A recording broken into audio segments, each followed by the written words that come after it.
ఓం నమః శివాయ. ఓం నమో నారాయణాయ. ఓం శ్రీ స్వర్ణాకర్షణ కాళభైరవాయ నమో నమః. నరదృష్టి నివారణ కాళభైరవాయ నమో నమః. ఓం కాళకాలాయ విద్మహే కాళాతీతాయ ధీమహి తన్నో శ్రీ స్వర్ణాకర్షణ కాళభైరవ ప్రచోదయాతు. హరి ఓం. మా ఛానల్కి స్వాగతం. చూస్తున్న వీక్షకులకు ప్రేక్షకులకు ప్రియ కాళభైరవ భగవద్బంధుకి స్వాగతం పలుకుతూ మమ్మల్ని ఎంతగానో ఆదరిస్తూ ఉండబడినటువంటి ప్రియ సోదరీ మండలకు అందరికీ కూడా వసంత పంచమి మాఘ పంచమి సాక్షాత్ మహాసరస్వతీదేవి అమ్మవారి యొక్క ఆశీస్సులు అందరిపైన ఉండాలని, అందరినీ విద్యావేత్తలుగా, జ్ఞానవంతులుగా, గుణవంతులుగా, సంపన్నవంతులుగా అమ్మవారి యొక్క ఆశీస్సులు ప్రసాదించాలని కోరుకుందాం. ధనుసు రాశి వారికి మాఘపంచమి సందర్భంగా అమ్మవారి యొక్క ఆశీస్సులు ఎలా పొందాలో ఈ వీడియోలో సవివరంగా సంపూర్ణంగా తెలుసుకుందాం. ధనుసు రాశిలో ఏ నక్షత్రాలు వస్తనగా మూలా నక్షత్రంలోని 4 పాదాలు, పూర్వాషాఢ నక్షత్రంలో 4 పాదాలు, ఉత్తరాషాఢ నక్షత్రంలో 1 పాదం కలిపితే ధనుసు రాశి అవ్వడం జరుగుతుంది. చాలామందికి పుట్టినటువంటి కాల సమయంలో డేటా ఆఫ్ బర్త్లు లేనటువంటి ఏకైక కారణం వలన పేరు యొక్క మొదటి అక్షరాన్ని అనుసరిస్తూ ఆ రాశిని తెలుసుకునే ప్రయత్నం అవుతుంది. అవి ఏ అక్షరం ఒకసారి పరిశీలన చేద్దాం.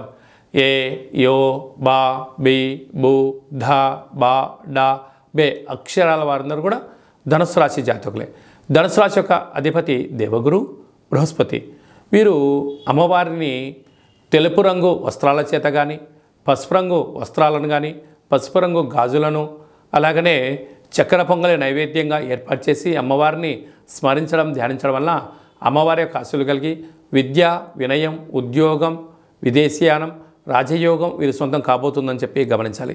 రాశిలోనే కుజశుక్ర సంచార స్థితి కారణం వలన, కుజదోష ప్రభావం కారణం వలన మీ యొక్క ఎదుగుదలను, మీ యొక్క ఉన్నతమైన జీవన విధానంలో, మీ ఉద్యోగాల్లో, వ్యాపారాల్లో అనేక రకాల మంది మీకు శత్రుబాధని ఎదురు పెట్టడానికి ప్రయత్నం చేస్తూ ఉన్నారు. అంటే అనేక మంది శత్రువులు పంచి ఉన్నారు.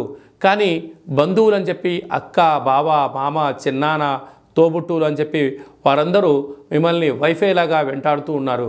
కనుక మీరు వీలైనంత వరకు మౌనంగా ఉంటూ, చిరునవ్వు నవ్వుతూ, ఏది మాట్లాడకుండా కాలం గడపగలిగినట్లయితే మీ యొక్క ధనం, బంగారు ఆభరణాలు, వాహనాలు, స్థిర చరాస్తులను కాపాడుకునే మానవ ప్రయత్నం అవుతుంది. లేకపోతే ఇవన్నీ వెళ్ళిపోయి వారే మీ శత్రువులు అవుతారని చెప్పి గమనించాలి. బుధాదిత్య రాజయోగ కారణము, ధనస్థానంలో రవి బుధ సంచార స్థితి కారణం వలన ప్రభుత్వ ఉద్యోగ ప్రయత్నం చేసేవారికి చాలా మంచి కాలము. ప్రభుత్వ అధికారులతో మంచి సత్సంబంధాలు, ప్రభుత్వ అధికారులతో మీరు మెళ్ళుకువగా, మంచితనంగా గౌరవాన్ని ఇచ్చిపుచ్చుకోగలిగితే స్థిర చరాస్తులు మీ సొంతమవుతూ, ప్రభుత్వ అధికారులతో మీకు ఎనలేనటువంటి రాజ సన్మానం, గజ సన్మానాలు కూడా మీకు ఉన్నాయని చెప్పి గమనించాలి. తృతీయంలో శని సంచార స్థితి ఉండడం వలన తల్లిదండ్రులతో, అన్నాదమ్ములతో, అక్కాచెల్లతో, బావా బామర్దులు, బంధుమిత్రులు, స్నేహితుల సన్నిహితులతో మానవ సంబంధాలన్నీ మానవ సంబంధాలుగా చూడండి. మిమ్మల్ని వాళ్ళు ఆర్థిక సంబంధాలుగా చూసే ప్రయత్నం చేస్తూ ఉంటారు. వాటిని అవాయిడ్ చేయగలిగితే బంధుత్వం పదిలంగా ఉండడానికి చాలా అవకాశాలు ఉన్నాయి. అర్ధాష్టమ రాహు మీ రూపాయి తిని మీకే 4 మాటలు అప్పజెప్పి మీతో శత్రుత్వం పెట్టుకోవడానికి అనేక మంది శత్రువులు ఉన్నారు. కారణం ఏమిటాయి అంటే ఒక్కసారి సమయంగానే ధనం వెళ్ళిపోతే తిరిగి రాదు. ఆ ధనం వాళ్ళు తీసుకొని ఇవ్వకపోగా నువ్వు ఊకే ఇచ్చావా, నీ గొప్పల కోసం ఇచ్చావు అని చెప్పి ఎగరగొట్టడానికి మీ పైన వేసే ఎత్తుగడ అని చెప్పి గమనించండి. కనుక దయచేసి బంధువులకు, మిత్రులకు, సన్నిహితులకు ధనాన్ని ఇవ్వకపోవడమే మంచిదని చెప్పి గమనించాలి. సంతాన స్థానంలో గురు సంచార స్థితి ఉండడం వలన నూతనంగా వివాహమైన వారికి సంతాన యోగము, పిల్లల యొక్క చదువులు, పిల్లల యొక్క అభివృద్ధిలో ఎంతో ఉన్నతమైన జీవితం వారి సొంతమవుతుందని చెప్పి గమనించాలి. రాజ్యస్థానంలో కేతు సంచార స్థితి ఉండడం వలన వృత్తులలో, ఉద్యోగాల్లో, వ్యాపారంలో ప్రమోషన్స్, మీ యొక్క భవిష్యత్తు ప్రణాళికల్లో అద్భుతమైన విజయం మీ సొంతం కాబోతుందని చెప్పి గమనించాలి.